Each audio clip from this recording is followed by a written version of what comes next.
이번 팔콘 앤 윈터 솔저 1편의 도입부에선 샘이 방패를 담고 있는 케이스가 엔드게임 당시 과거에서 돌아온 스티브가 방패를 담아왔던 바로 그 케이스였다는 것을 알 수 있었고, 방패에 새겨진 무늬를 보면 알 수 있듯이 엔드게임 당시 타노스에게 부서졌던 그 방패가 아니라 과거에서 돌아온 캡틴이 새롭게 가져온 방패였다는 것을 확인할 수도 있었습니다.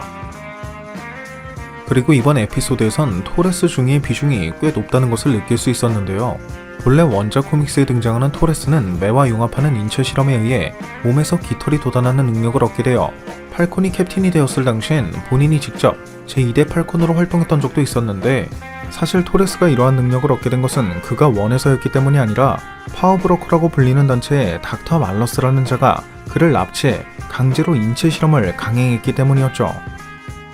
원작 코믹스에 등장하는 파워브로커는 마치 슈퍼솔저열청과 같은 약물을 만들어내 일반인에게 초인적인 힘을 부여할 수 있게 해주는 대신, 해당 약물이 가지고 있는 강한 중독성을 이용해 실험 대상으로 하여금 자신의 말에 복종하게끔 만드는 빌런으로서 이미 팔콘 앤 윈터 솔저 에피소드 1편에서 가짜 캡틴으로 그 정체를 밝힌 US 에이전트 존 워커와 그의 사이드킥으로 등장할 예정인 배틀스타 역시 원작 코믹스에선 이러한 파워브로커와 엮인 적이 있었다는 점, 그리고 해당 에피소드의 엔딩 크레딧을 자세히 보면 파워브로커에서 와칭이라는 내용을 발견할 수 있었다는 점을 모두 미루어 본다면, 이번 팔콘 앤 윈터 솔저에서 미 정부 혹은 플래그 스매셔에게 초인적인 힘을 부여할 수 있는 제2의 슈퍼솔저 열청을 공급하고 있는 건 파워브로커가 될 수도 있지 않을까 싶네요.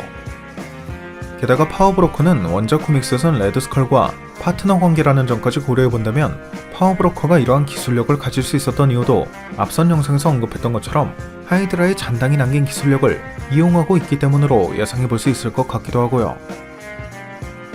참고로 캐비스백이라고 적힌 포스터에는 만들어진 영웅이라는 낙서가 적혀있다는 점이나 파워브로커가 지켜보고 있다라는 문구 아래에도 슈퍼솔저 열청을 연상시키는 그림이 그려져 있는 것을 보면 US 에이전트 존 워커는 미 정부에 의해 만들어진 영웅임을 의미함과 동시에 파워브로커가 만든 슈퍼솔저 열청의 복제품을 맡고 탄생한 영웅임을 암시하는 것일 가능성도 충분히 고려해볼 수 있지 않을까 싶습니다.